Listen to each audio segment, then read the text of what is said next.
Hi friends, మనస్మిత స్టోరీస్కి మీ అందరికీ స్వాగతం, సుస్వాగతం. హాయ్ ఫ్రెండ్స్, అందరూ ఏం చేస్తున్నారు? అందరూ బాగున్నారా? ఈరోజు మనం చదువుకోబోయే కథ మధు మురళీరవం 2వ భాగం. అనుకోకుండా మధు డ్రెస్ వేసుకుంటుంటే చూసి ఆమెను కౌగిలించుకొని ముద్దులతో ముంచెత్తాలనే కోరికను బలవంతాన అణుచుకొని కామ్గా బయటకు వచ్చేస్తాడు. బీ కూల్ మురళి, నీ చేతులతో నువ్వే అంతా చెడగొట్టుకోకు. కొంచెం ఓపిక పడితే మధు ఎప్పటికీ పూర్తిగా నీ సొంతమవుతుంది. అది మానేసి క్షణికావేశానికి లోను కాకురా వెధవా. ఏదైనా పొరపాటు జరిగితే మధులాంటి అమ్మాయి ఇంకా జన్మలో నీ మొహం కూడా చూడదు. అయినా నువ్వు చేసే వృత్తి ఏంటి? నీ చెత్త ఆలోచనలేంటి? కొంచెం అయినా బుద్ధి ఉందారా నీకు? కూల్రా. మధులాంటి అమ్మాయి నీ సొంతం కావాలంటే చాలా అదృష్టం ఇంకా ఓపిక కావాలి. కొద్ది రోజులు వెయిట్ చేయరా నాన్న. ముందు తన మనసు గెలుచుకోవాలి. ఆ తర్వాత తన ఫ్యామిలీని ఒప్పించాలి. నీకు చాలా పని ఉందిరా మురళిగా. ముందు దాని మీద కాన్సన్ట్రేషన్ చేయరా. అప్పుడు మధు తనకు తానే వచ్చి నీ కౌగిల్లో వాలిపోతుంది. ఇంకా ముందు లైఫ్లో సంతోషాలన్నీ నీవేరా అని తన మనసుకు తానే సర్ది చెప్పుకున్నాడు. మురళి బయటకు వెళ్ళగానే మధుకి తనని ఎవరో చూస్తున్నారనిపించి టక్కున వెనక్కి తిరిగింది. కానీ అక్కడ ఎవరూ లేరు. తలుపు కూడా వేసే ఉంది. అయినా ఎవరున్నారు? అంతా నా భ్రమ అనుకుని వచ్చి డోర్ గడిపెట్టి వెళ్ళి డ్రెస్ చేసుకొని జడ వేసుకొని కిందికి వచ్చింది. అక్కడ వరండాలో నుంచొని దీర్ఘాలోచనలో ఉన్నాడు మురళి. అతన్ని చూసి ఆశ్చర్యపోయింది. ఎంతసేపు అవుతుంది మీరు వచ్చి? అంది ఏదో అనుమానంగా. జస్ట్ ఇప్పుడే అన్నాడు తడబడుతూ. మీరెందుకు వచ్చారు? ఏమైనా పని ఉందా? అంది. మీ అక్క, అదే లక్ష్మి గారు, మీరు ఒక్కరే ఉన్నారు, మిమ్మల్ని తీసుకురమ్మని చెప్పారు. మీరు రెడీ అయ్యారా? వెళ్దామా అన్నాడు. అవునా, అన్నయ్యకి చెప్పమని చెప్పాను. అనవసరంగా మిమ్మల్ని శ్రమ పెట్టింది అంది ఫీల్ అవుతూ. ఇందులో శ్రమేముంది? మీ అన్నయ్య కనిపించలేదట, అందుకే నాకు చెప్పారు అన్నాడు. సరే 1 minute అంటూ పడమటింట్లోకి వెళ్ళి బీరువా తెరిచి నగల బాక్స్ తీసుకుని హాల్లోకి వచ్చింది. అద్దం ముందు కూర్చొని కొంచెం పెద్ద సైజు బుట్ట కమ్మలు పెట్టుకుంది. వాటికి అటాచ్ చేసి మాటీలు చెంపస్వరాలు పెట్టుకుంది. మెడలో పచ్చలు కెంపులు ముత్యాలతో ఉన్న నెక్లెస్, లాంగు కాసుల పేరు వేసుకుంది. నడుముకి వడ్డాణం పెట్టుకొని చేతులకు బంగారు మట్టి గాజులు కలిపి వేసుకుంది. చివరిగా పాపటి బిళ్ళ పెట్టుకొని సరిచేసుకుంది. తల్లి మాల కట్టి తడిగుడ్డలో చుట్టి పెట్టిన మల్లెపూల మాల తెచ్చి పొడవుగా 2 వరుసలుగా పెట్టుకుని అద్దంలో చూసుకుంది. బొట్టు కింద చిన్న కుంకుమ బొట్టు పెట్టుకుంది. చైర్లో గడ్డం కింద చెయ్యి పెట్టుకుని ఆమెనే చూస్తూ ఉన్నాడు మురళి వెనక నుంచి. శంఖం లాంటి మెడ, గుండ్రటి భుజాలు, పొడవాటి జడ, అన్నింటినీ మించి విధినాటి చంద్రుడిలా వంపు తిరిగిన ఆమె నడుమును చూస్తుంటే తనలో కలుగుతున్న ఫీలింగ్స్ని కంట్రోల్ చేసుకోవటం అతనికి కష్టమవుతోంది. బేబీ పింక్ కలర్ పట్టులంగాకి ఆకుపచ్చ అంచు వచ్చి ఆకుపచ్చ ఓణి వేసుకుంది. మామూలుగానే చాలా అందంగా ఉంటుంది. ఈ అలంకరణలో పైనుంచి దిగి వచ్చిన దేవకన్యలా ఉంది. ఇలా మండపంలోకి వెళ్తే ఎంతమంది మగవెధవల కళ్ళు పడతాయో ఈ అమ్మాయి మీద. అమ్మో, తనను మిస్ చేసుకోకూడదు. త్వరగా పెద్దవాళ్లతో మాట్లాడి పెళ్లి ఖాయం చేసుకోవాలి అనుకున్నాడు. ఇక వెళ్దామా అంది ఎక్కడో ఆలోచిస్తున్న మురళిని చూస్తూ. ఉలిక్కిపడి వెళ్దాం అని లేచి నిల్చొని, మీకు ఓ కాంప్లిమెంట్ ఇస్తే ఏమీ అనుకోరుగా అన్నాడు. చిరునవ్వు నవ్వింది మధు. ముగ్ధ మనోహరంగా ఉంది ఆ నవ్వు. మురళి గుండెని పిండేసింది. So beautiful and so precious అని మీరేమీ అనుకోవద్దు అంటూ ధైర్యం చేసి ఆమె కంటి కాటుకని తన చిటికెన వేలితో తీసి చెవి వెనుకగా దిష్టి చుక్క పెట్టాడు. ముందు ఆశ్చర్యపోయింది. కళ్ళు పెద్దవి చేసి చూసింది. సారీ, ఏమీ అనుకోవద్దు, అంతమందిలోకి వెళ్తున్నారు, దిష్టి తగులుతుందని అన్నాడు. మీరు మా అమ్మ కంటే చాదస్తంగా ఉన్నారు అంది చిన్నగా నవ్వి సిగ్గుపడుతూ. నీ నవ్వుతో చంపేకే తల్లి అని మనసులో అనుకుంటూ. వెళ్దామా అన్నాడు ఆమె మీద నుంచి చూపు తిప్పుకుంటూ. అని తలుపులు మూసి తాళం వేసింది. మురళి పైకి వెళ్ళి తన బ్యాగ్లో మర్చిపోయిన గిఫ్ట్ తీసుకుని కిందికి వచ్చాడు. బైక్ స్టార్ట్ చేశాడు. అతని వెనుక కూర్చుంది మధు. ఆమె అలా తన పక్కన ఉంటే ప్రపంచాన్నే జయించినంత సంతోషం కలిగింది మురళికి. ఓ గాడ్, మధుని నాకు ఇచ్చేయి ప్లీజ్. ఎలాంటి ఆటంకాలు రానివ్వకు ప్లీజ్ గాడ్ ప్లీజ్ అని భగవంతుణ్ణి మళ్ళీ వేడుకున్నాడు. బైక్ దిగి మండపంలోకి వెళ్తుంటే ఆపరేషన్ చేయించుకుని ఉండటం వల్ల పెద్దగా హడావుడి పడకుండా ఓ పక్కన కూర్చొని అందరికీ పనులు చెప్తోంది శారద. పక్కపక్కనే నడుస్తూ వస్తున్న మురళిని, మధుని చూసి ఆమె మనసులో ఏదో ఊహ కదలాడింది. ఇద్దరి జోడి చూడచక్కగా ఉంది. ఇంతకీ ఈ అబ్బాయి ఎవరో, ఏం చేస్తూ ఉంటాడో, మా కులమో కాదో, చూస్తే బాగా ఆస్తిపాస్తులు ఉన్నవాడిలా ఉద్యోగస్తుల్లా ఉన్నాడు, మాకు అందుతాడో లేదో అనుకుంటుంది. వడ్డన చేస్తూ ఉన్న ప్రకాశం కూడా వాళ్ళ వైపు చూసి ముచ్చటగా ఉన్నారు అని అచ్చం శారదలాగే అనుకున్నాడు. మా కులం అయితే బాగుండు, అసలు ఇంతకీ ఏం చేస్తాడో అతను, కట్నం ఎంతైనా ఇచ్చి అల్లుణ్ణి చేసుకోవచ్చు, కొడుక్కి మళ్ళీ సంపాదించి పెట్టొచ్చు, ఒంట్లో ఓపిక ఉంది, అసలు ఎవరో, ఏ కులమో, ఏ ఊరో రేపు హరిని కనుక్కోవాలి అనుకున్నాడు. మధు తల్లి దగ్గరికి వెళ్ళి, భోజనం చేశావమ్మా అంది. ఇంకా లేదు, ఇంట్లో వాళ్ళం, ముందే మనం కూర్చొని తింటే ఏం బాగుంటుంది, కాసేపాగి తింటాలే అంది శారద. అమ్మా, నేను డాక్టర్ పెందలాడి తినమని చెప్పారు, నీ గురించి తెలిసి ఎవరనుకుంటారలా, ముందులే భోజనం చెయ్యి అంది. చేస్తాలే, ఒక రోజుకేం కాదు కానీ ముందు నువ్వురా అంటూ వంట దగ్గరికి లాక్కొని వెళ్ళి ఉప్పు ఎండుమిరపకాయలు తీసుకొని దిష్టి తీసి పొయ్యిలో వేసింది. ఏంటమ్మా నీ పిచ్చి, ఎక్కడికి వచ్చినా అని అంది మధు.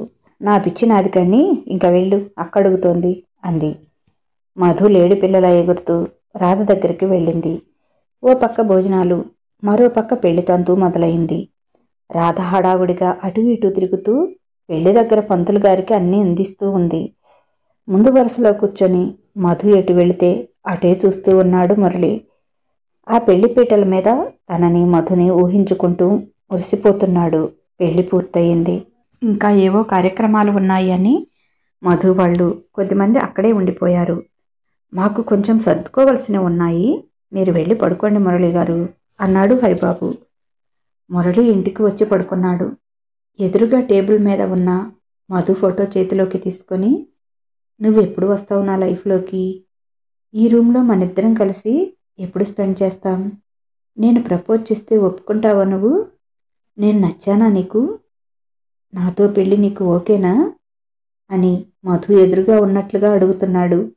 నువ్వు ఒప్పుకోకపోయావంటే నా పవర్ ఉపయోగించి బలవంతంగానైనా నిన్ను ఎత్తుకెళ్ళిపోతాను అని బెదిరిస్తున్నాడు. నువ్వు లేకుండా నేను ఉండలేను, అర్థం చేసుకో, పెళ్లి మీదే ఇంట్రెస్ట్ లేనివాడిని ఒక్క నిమిషంలోనే మాయ చేసేశావు, ఏముంది నీలో, ఎందుకు ఇంతగా నిన్ను కోరుకుంటుంది నా మనసు, ఈ ప్రశ్నలన్నింటికీ తర్వాత నువ్వే సమాధానం చెప్పాలి, నీతోనే చెప్పిస్తా, లవ్ డిగ్రీ చేసి మరీ అనుకుని నవ్వుకున్నాడు. మధు ఫోటో అలాగే గుండెల మీద పెట్టుకుని ఆమెనే కౌగిలించుకున్నట్లు ఫీల్ అవుతూ నిద్రలోకి జారుకున్నాడు. మురళి నిద్రలో ఉండగా మధు వచ్చింది. తన ఫోటోని అలా గుండెల మీద పెట్టుకుని కౌగిలించుకొని పడుకోవటం చూసి కోపం వచ్చి, మురళి గారు ఏం పనిది, ఎందుకు నా ఫోటోని కౌగిలించుకొని పడుకున్నారు అంటూ ఆ ఫోటో లాక్కుంది. సారీ మధు, కౌగిలించుకోవాల్సింది నీ ఫోటో కాదు, నిన్నే అంటూ ఆమె చేయి పట్టుకుని తన మీదకి లాక్కున్నాడు. అది ఊహించని మధు ఆ దాటును వెళ్ళి అతని మీద పడింది. మధుని తన బిగ్గి కౌగిల్లో బంధించాడు. I love you Madhu, I love you, I like you అంటూ ఆమె మొహాన్ని ముద్దులతో ముంచేస్తున్నాడు. మురళి గారు వదిలిపెట్టండి, ఏంటి పని, మంచివాళ్ళు అనుకున్నాను, ఇలా చేస్తున్నారేంటి, ఇలాగైతే నేను అందరినీ కేకలేస్తాను, వదలండి నన్ను అంది కోపంగా. సారీ మధు, నన్ను అపార్థం చేసుకోవద్దు, నేను నిన్ను ప్రేమిస్తున్నాను, రియల్లీ ఐ లవ్ యూ, నేను నిన్ను పెళ్లి చేసుకుంటాను, లేవగానే మీ నాన్నగారితో మాట్లాడతాను, పిచ్చెక్కిపోతుంది మధు నిన్ను చూస్తుంటే, ఒక్క ముద్దు కాదనుకు ప్లీజ్ అంటూ ఆమెను మరింత గట్టిగా కౌగిలించుకున్నాడు. వదలండి మురళి గారు ప్లీజ్ అని గింజుకుంటోంది, కానీ గట్టిగా అరవటం లేదు. అంటే ఆమెకు కూడా నేనంటే ఇష్టమే, అందుకే అరిచి గొడవ చేయటం లేదు అనుకున్నాడు. మరింత బలం వచ్చినట్లయింది. ప్లీజ్ మధు ప్లీజ్ అంటూ ఆమె పెదవులని తన పెదవులతో పెనవేశాడు. ముందు గింజుకొని తర్వాత అతని మెడ చుట్టూ చేతులు వేసి అతని ముద్దుకు సహకరించింది. ఎస్, నేను అనుకున్నది నిజమే, మధుకి కూడా నేనంటే ఇష్టమే, oh god thank you very much అని మనసులోనే అనుకొని నెలవంక లాంటి ఆమె నడుముని చేతులతో నలిపేస్తూ ఆ ముద్దుని అలాగే కొనసాగించాడు. కాసేపటికి మధుకి ఊపిరి అందకపోతుంటే ఆమె పెదవులు వదిలి, సారీ మధు, కంట్రోల్ చేసుకోలేకపోయాను, సారీ అన్నాడు. నాకు కూడా మీరంటే ఇష్టమే, కానీ పెళ్లి కాకుండా ఇలా చేయటం తప్పు. ముందు మా నాన్నగారితో మాట్లాడండి అంది సిగ్గుపడుతూ. ఓకే బంగారం, నువ్వు ఒప్పుకున్నావు, అంతే చాలు, నా జన్మ ధన్యమైపోయింది. మీ నాన్నగారు లేవగానే మాట్లాడతాను అంటూ మళ్ళీ ఆమె పెదవులు అందుకున్నాడు. ఈసారి ఆమె కూడా ఇష్టంగానే అతని చుట్టూ చేతులు అల్లేసింది. Madhu, Madhu, I love you Madhu అంటూ ఆమెను కౌగిలించుకొని అటూ ఇటూ పొర్లుతూ దబీమని కింద పడ్డాడు.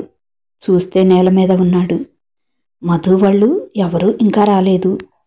ఛీ వెధవ, ఏం కలలు రావి. ఇదే కనుక నిజంగా జరిగి ఉంటే మధు చెప్పు తీసుకుని కొట్టి ఉండేది. ఈ జన్మలో నీ మొహం చూసేది కాదు. వెధవని వెధవ, ఇలాంటి దరిద్రపు ఆలోచనలేంట్రా నీకు అని తనని తానే తిట్టుకొని నిద్ర పట్టక లేచి బయటికి వచ్చి డాబా పైన అటూ ఇటూ తిరుగుతూ ఉన్నాడు. టైం 2 దాటిపోయింది. వీళ్ళు ఇంకా రాలేదేంటి అనుకుంటుండగా కార్లు, బైకులు, ట్రాక్టర్ అన్నీ వచ్చాయి. అందరూ దిగి సామాన్లు సర్దుతున్నారు. కాసేపటికి మధు ఇంట్లోకి వచ్చింది. పైకి వచ్చి, ఏంటి మురళి గారు, ఇంకా పడుకోలేదు, నిద్ర పట్టలేదా అంది. అవును అన్నాడు. కొత్త ప్లేస్ కదా, కాసేపు కళ్ళు మూసుకొని పడుకోండి, అదే పడుతుంది అని తన బట్టలు, బుక్స్ తీసుకొని పక్క గదిలోకి వెళ్ళిపోయి తలుపులు వేసుకుంది. డ్రెస్ మార్చుకొని కిందికి వెళ్ళి వాటర్ తీసుకొని పైకి వచ్చి మురళికి ఇచ్చింది. ఆమె వెంటే రాము కూడా వచ్చాడు. రాము తన బెడ్ ఎక్కి గురక పెట్టేశాడు 5 నిమిషాల్లో. మధు ఆ రూంలోనే చాప వేసుకొని పడుకుంది. కాసేపు పడుకుని లేచి ఎగ్జామ్ ఉందని కాసేపు చదువుకొని లేచి కిందికి వెళ్ళింది. అంతా గమనిస్తూనే ఉన్నాడు మురళి. అతనికి నిద్ర పట్టలేదు. వీలైతే మధుతో మాట్లాడదామని అనుకున్నాడు. కానీ రాము పక్కనే ఉండటంతో కుదరలేదు. కిందికి వెళ్ళి ఇంట్లో పనంతా చకచకా చేసేసింది. అప్పటికే ప్రకాశం లేచి గేదెల దగ్గర పని చూస్తున్నాడు. మధు పాల బిందెలు తీసుకుని వెళ్ళింది. తండ్రి కూతురు కలిసి చకచకా పాలు పిండేశారు. రాము మాత్రం గుర్రు పెట్టి నిద్రపోతూనే ఉన్నాడు. పైనుంచి చూస్తూ, ఎంత ఓపిక మధు నీకు, 1 గంట కూడా పడుకున్నట్టు లేవు. నిన్నట్నుంచి ఏదో ఒక పని చేస్తూనే ఉన్నావు, కాసేపు కూడా ఖాళీగా లేవు. ఇంకొక అమ్మాయి అయితే మధ్యాహ్నం వరకు లేచేది కాదేమో. ఎంతైనా నా మధు బంగారం. నన్ను పెళ్లి చేసుకున్నాక నిన్ను అస్సలు కష్టపడనివ్వను. నిన్ను బంగారు బొమ్మలో చూసుకుంటాను అనుకున్నాడు. వెంటనే రాత్రి వచ్చిన కల గుర్తుకు వచ్చింది. కల అయితే అయ్యింది, కానీ వెరీ స్వీట్ రొమాంటిక్ మెమరీ. రియల్గా అలాంటి స్వీట్ మెమరీస్ ఎప్పుడిస్తావు మధు అనుకుంటూ పాలు పితుకుతున్న మధుని పైనుంచి చూస్తూ రాత్రి ముద్దు సీన్ గుర్తు చేసుకుని తనలో తానే ముసిముసిగా నవ్వుకుంటున్నాడు. ఇంట్లోకి వచ్చి కాఫీ కలిపి అందరికీ ఇచ్చింది. తను మాత్రం చకచకా పనులు చేసుకుని వెళ్తుంది. మురళి ప్రకాశం గారితో మాట్లాడాలని కిందకి దిగి వచ్చాడు. రాము కిందకి వచ్చి, మీ బ్యాగ్లో ఇదేంటో మోగుతుంది అని ఇచ్చాడు. అది వాకీటాకీ. పక్కకు వెళ్ళి దానిలో మాట్లాడి, ఓకే ఇప్పుడే బయలుదేరుతున్నాను, 1 గంటలో వస్తాను అని అవతల వాళ్ళకి ఏవో ఇన్స్ట్రక్షన్స్ ఇస్తున్నాడు. ఫోన్ ఏంటి బాబు ఇలా ఉంది అన్నాడు ప్రకాశం. ఇది ఫోన్ కాదంకుల్, వాకీటాకీ అన్నాడు మురళి. అది మీ దగ్గర ఎందుకుంది, పోలీసుల దగ్గర కదా ఉంటుంది అన్నాడు రాము తన సినిమా పరిజ్ఞానంతో. అవును, నేను కూడా పోలీస్ ఆఫీసర్నే. ప్రస్తుతం విజయవాడ సిఐగా మొన్ననే ఛార్జీ తీసుకున్నాను. ఇంతకుముందు వైజాగ్లో చేసేవాడిని. అప్పుడు హరిబాబు గారి ఇంటి పక్కనే ఉండేవాడిని. అలా పరిచయం హరిగారితో అని చెప్పాడు. అవునా బాబు, మీరు పోలీస్ ఆఫీసరా అన్నాడు ఆశ్చర్యంగా, కొంచెం భయంగా ప్రకాశం. నిజానికి అందరూ ఆశ్చర్యపోయారు, మధుతో సహా. నవ్వుతూ అవును అని తల ఊపి, పోలీసులు కూడా మనుషులేనండి. మీ వృత్తి వ్యవసాయం ఎలాగో నా వృత్తి పోలీస్ అంతే అన్నాడు. అంకుల్ మీతో కొంచెం మాట్లాడాలి, కానీ ఇప్పుడు టైం లేదు. డ్యూటీ మీద అర్జెంటుగా వెళ్లాల్సి ఉంది. 2 రోజుల్లో మళ్ళీ వస్తాను అన్నాడు. సరే బాబు, జాగ్రత్తగా వెళ్ళండి అని చెప్పాడు ప్రకాశం. మధు పైన, బాబు బ్యాగ్ సర్ది తీసుకురమ్మా అన్నాడు. అక్కర్లేదు, నేను తెచ్చుకుంటానండి అంటూ పైకి వెళ్ళాడు మురళి. అప్పటికే పైకి వెళ్ళింది మధు. మురళి వెళ్తున్నాడంటే మధుకి కూడా ఎందుకో బాధగా అనిపించింది. మధు, నీతో కొంచెం మాట్లాడాలి, కానీ అది హడావుడిగా మాట్లాడే విషయం కాదు. రేపు కలుస్తాను అన్నాడు. తనకే తెలియకుండా ఆమె కళ్ళల్లో సన్నటి నీటి పొర తళుక్కున మెరిసి మాయమైంది. సరేనని తల ఊపింది. అవును, నువ్వే కాలేజ్ అన్నాడు. శారదా కాలేజ్ అంది. ఓకే, వస్తాను, బాయ్ అని వెనక్కి తిరిగి మధు కళ్ళల్లోకి చూసి, పిలిచావా? నువ్వేమైనా చెప్పాలా నాకు అన్నాడు. అవును కాదు అన్నట్లు తల అడ్డదిడ్డంగా ఊపింది. ఫస్ట్ టైం ఏమో మధుకి ఇలా క్లారిటీ లేని సమాధానం ఇవ్వటం. ఆమె చెయ్యి అందుకొని, నేను మాత్రం నీకొకటి చెప్పాలి. మళ్ళీ కలుస్తాను, బాయ్ అన్నాడు ఆమె కళ్ళల్లోకే చూస్తూ. చిన్నగా చెయ్యి నొక్కి వదిలేశాడు. ఆమె మనసుతో పాటు కళ్ళు కూడా కలవరపడుతూ రెపరెపలాడాయి. అందరికీ చెప్పి, హరి వాళ్ళకి కూడా చెప్పి బయలుదేరాడు మురళి. బైక్ ఎక్కి వెనక్కి తిరిగి అందరికీ బాయ్ చెప్తూ చెయ్యి ఊపి మధు కళ్ళల్లోకి అలాగే చూస్తూ బండి ముందుకి కదిలించాడు. అతను కళ్ళతో ఏదో చెప్పాడు. తను కూడా రిసీవ్ చేసుకుంది. కానీ అతనేం చెప్పాడు అనుకుంది. తల విదిలించి తన పనిలో పడింది. చకచకా పని చేసుకుని రెడీ అయ్యి కాలేజీకి బయలుదేరింది. ఎగ్జామ్ రాసి ఇంటికి రావడానికి బస్ దగ్గరికి వచ్చింది. బస్ కోసం వెయిట్ చేస్తూ ఉంటే ఆమె పక్కనే ఓ బైక్ వచ్చాగింది. చొరవగా ఆమె చేయి పట్టుకొని ఎక్కు అన్నాడు. అప్పటికే చుట్టూ అందరూ చూస్తూ ఉన్నారు. అందుకే కామ్గా బైక్ ఎక్కి కూర్చుంది. ఐస్ క్రీం పార్లర్కి తీసుకువెళ్ళాడు. బైక్ ఆపి ఇద్దరూ లోపలికి వెళ్ళారు. ఏంటి మురళి గారు, అంతమందిలో అలా బైక్ ఎక్కమన్నారు? నాకైతే చచ్చే భయమేసింది. కాదంటే మళ్ళీ అందరిలో అదొక గొడవ అని ఎక్కాను. కానీ నాకు ఇష్టం లేదు అంది. ఏం, నా బైక్ ఎక్కకూడదా? నేనేమైనా తెలియనివాడినా అన్నాడు. తెలిసినా తెలియకపోయినా అలా ఎక్కటం నాకు ఇష్టం ఉండదండి అంది తల వంచుకొని స్థిరంగా. సరే, ఇక మీదట నేను కూడా ఎప్పుడు నీ ఇష్టం లేకుండా ఎక్కమనలే. కానీ నీతో మాట్లాడాలని చెప్పాను కదా, అందుకే మాట్లాడాలని తీసుకొచ్చాను. ఈ ఒక్కసారికి ఎక్స్క్యూజ్ చేయి అన్నాడు. సరే చెప్పండి, నేను వెళ్ళాలి. మీరు ఇంటి దగ్గరికి రావాల్సింది ఏదైనా మాట్లాడాలంటే అంది మొహమాటంగా. ఐస్ క్రీం ఆర్డర్ ఇచ్చి ఆమె చేయి పట్టుకొని, మధు, ఐ లవ్ యూ అన్నాడు. ఉలిక్కిపడి అతని వైపు చూసి, ఒక్కరోజుకే అంది. ఒక్కరోజు కాదు, ఫస్ట్ టైం నిన్ను చూసినప్పుడు. అది నిన్నొక్క రోజులో ఫుల్గా డెవలప్ అయింది అన్నాడు నవ్వుతూ.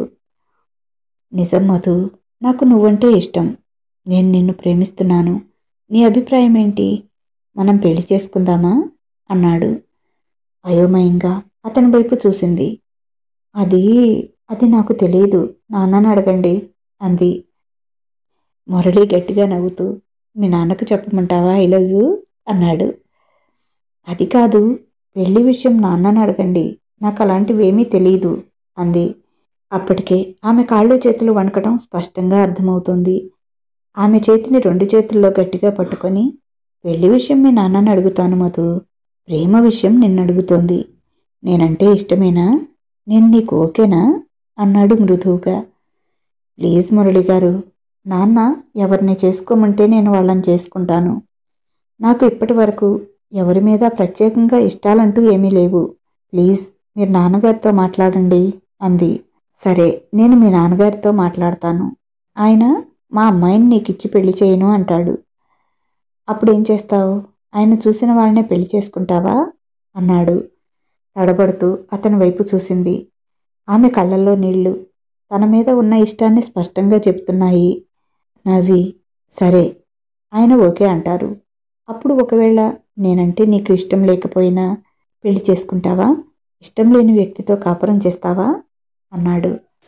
మీరంటే ఇష్టం లేదని ఎవరన్నారు? మా నాన్న అలా ఏం చేయరు. నన్ను అడగకుండా, నాకు ఇష్టం లేకుండా సంబంధం ఏమీ కుదర్చరు అంది. అయితే నేనంటే ఇష్టమేనా? నాతో పెళ్ళి నీకు ఇష్టమేనా? నేను నీ నుంచి ఈ విషయం తెలుసుకున్నాకే మీ నాన్నగారిని అడుగుతాను. నువ్వంటే నాకు ప్రాణం మధు. ఒక్క రోజులోనే అలా ఎలా అని నువ్వు అడగొద్దు. అది నాకు కూడా తెలియదు. నీ పక్కనే ఉంటే ఇంతవరకు ఎప్పుడూ కలగని ఫీలింగ్స్ కలగటమే కాదు, అమ్మ పక్కన ఉన్నంత హాయిగా ఉంటుంది. లైఫ్ లాంగ్ నీతోనే ఉండిపోవాలని ఉంది. నీకు ఓకేనా బంగారం అన్నాడు చిన్నగా తల ఊపి. కానీ నాన్నగారికి ఇష్టమైతేనే. వాళ్ళకి క్యాస్ట్ పట్టింపులు ఎక్కువ. పైగా మీరు కొంచెం సౌండ్ పార్టీలో ఉన్నారు. మీ జాబ్ కూడా పెద్దదే. మీ వాళ్ళు అడిగినంత కట్న కానుకలు ఇచ్చుకోలేక ఈ పెళ్లి వద్దంటే నేను వాళ్ళని కాదని వాళ్లకు వ్యతిరేకంగా రాలేను. అలాగని మిమ్మల్ని కూడా వదులుకోలేను అంది కళ్ళనీళ్లతో అతని వైపు చూస్తూ. ఆమె కళ్ళు తుడిచి, అదేమీ ప్రాబ్లం కాదులే, మనది ఒకే క్యాస్ట్. ఇక డౌరీ విషయం అంటావా? నేను పోలీస్ ఆఫీసర్నే. అసలు డౌరీ ఎలా తీసుకుంటాను? పైగా నా ప్రాణాన్ని నాదాన్ని చేసుకోవటానికి డబ్బు కావాలని అడుగుతానా పిచ్చిమొద్దు అని ముద్దుగా ఆమె నెత్తి మీద చిన్నగా ఒకటేసి, బాగా తెలివి కలదాని అనుకున్నాను కానీ కొన్ని విషయాల్లో మరీ పూర్ణవు అన్నాడు. ఎందులో అంది. లవ్ విషయంలో. నేను నిన్ను లవ్ చేస్తున్నాను అని నువ్వు కనిపెట్టలేదా నిన్న అన్నాడు. ఏమో, నిజంగానే నేను పూరేమో, నాకు అర్థం కాలేదు అంది. మరి నువ్వు నన్ను ఇష్టపడుతున్నావనైనా అర్థమైందా అన్నాడు. ఏమో అని పెదవి విరిచి తల ఊపింది. పిచ్చిమొద్దు, నాకు అర్థమైంది. నిన్నంతా అర్థం కాలేదు. కానీ నేను వచ్చేటప్పుడు నీకు బాయ్ చెప్పాను. అప్పుడు నీ కళ్ళలో బాధతో తళుక్కుమన్న సన్నటి నీటి పొర నాకు చెప్పింది నేనంటే నీకు ఇష్టమని అన్నాడు మురళి. ఏదో ఫీల్ అయ్యాను, కానీ అది లవ్ అని మీరు చెప్పే వరకు నాకు నిజంగా అర్థం కాలేదు అంది సిగ్గుపడుతూ. అందుకే నువ్వు లవ్ విషయంలో చాలా పూర్ అని నవ్వాడు. అతని నవ్వు చాలా అందంగా ఉంది. అతన్ని ఈ ఆలోచనతో చూడటం ఇదే ఫస్ట్ టైం. చాలా స్మార్ట్గా ఉన్నాడు అనుకుంది. సరే, రేపే వచ్చి మీ నాన్నగారిని అడుగుతాను. నువ్వు చెప్పే క్యాస్ట్ అండ్ కట్నం 2 సమస్యలు లేవు. ఎలాగైనా మీ నాన్నగారిని ఒప్పించు బంగారం. నువ్వు లేకుండా ఉండటం నా వల్ల కాదు. ప్లీజ్ బంగారం. మీ ఇంట్లో వాళ్ళతో ఏం చెప్తావో నాకు తెలియదు. నేను అడగగానే వాళ్ళు ఎస్ చెప్పాలి అంతే అన్నాడు. ఆడపిల్లని నేనెలా చెప్పను వాళ్ళ ముందు? నాకు సిగ్గుబాబు అంది. అయితే మగవెదవని నేనే చెప్తాలే, కానీ నాకు కొంచెం సపోర్ట్ చెయ్యి అన్నాడు. ఏమీ అవసరం లేదు, మీరు అడగాలే కానీ మీలాంటి వాడిని ఎవరూ కాదనరు అంది. అబ్బా, నిజంగానా? అంతుందంటావా నాకు? సరే, 10 రోజుల్లో మన పెళ్ళైపోతుంది, ఫిక్స్ అయిపో అని ఆమె చేతి మీద ముద్దు పెట్టి వెళ్దామా అన్నాడు. తొలిసారిగా ఒక మగవాడి పెదవులు తన శరీరాన్ని తగలటంతో సిగ్గుల మొగ్గయింది మధు. మీరు ఒక్కరే వస్తారా అంది. అవునరా, మీ నాన్నతో ఓకే చెప్పించుకొని తర్వాత మా అమ్మమ్మని తాతయ్యని తీసుకొని వస్తాను. వాళ్ళు ఎప్పుడెప్పుడు నా పెళ్లి చేయాలా అని ఎదురు చూస్తున్నారు. నాకేమో నిన్ను చూసే వరకు అటువంటి ఆలోచన రాలేదు. అసలు పెళ్ళే వద్దనుకున్నాను. నా జీవితంలో జరిగిన సంఘటనలతో పెళ్లి మీద మంచి ఒపీనియన్ కూడా లేదు నాకు నిన్నటి వరకు. మాయ చేసేసావు అందాల రాక్షసి. నువ్వు లేకుండా ఉండలేనంత మాయ చేసావు అన్నాడు. అమ్మమ్మ తాతయ్య ఏంటి? అమ్మ నాన్న అంది డౌట్గా. అమ్మ లేదు, నా చిన్నప్పుడే పోయింది. నాన్న ఉన్నా లేనట్టే అన్నాడు. నాకు నిన్ననే డౌట్ వచ్చింది. అమ్మ పేరు తలుచుకున్న 2 సార్లు మీ కళ్ళల్లో నీళ్లు తిరగటం చూశాను. అడిగేంత చనువు, అడిగే టైము లేకపోయాయి. సారీ మురళి గారు, మళ్ళీ మీ అమ్మగారిని గుర్తు చేశాను అంది. అమ్మని నేను ఎప్పుడైనా మర్చిపోతే కదా నువ్వు గుర్తు చేయటానికి. అమ్మ ఎప్పుడూ నా జ్ఞాపకాల్లోనే నాతో పాటే ఉంటుంది. నీకు తెలుసా, నేను ఫస్ట్ నీ వెనుక కూర్చొని నీ జడనే చూశాను. మా అమ్మకు కూడా ఇలాగే పొడవాటి జడ ఉండేది. అదే గుర్తుకొచ్చింది. చిన్నప్పుడు అందరూ మామయ్య కూతుర్ని పెళ్లి చేసుకోమని ఆట పట్టించేవాళ్ళు. అప్పుడు నేను ఈ పిల్లని పెళ్లి చేసుకోను. ఈ పిల్ల మా అమ్మలా అందంగా లేదు, మా అమ్మలా పొడవాటి జడ లేదు.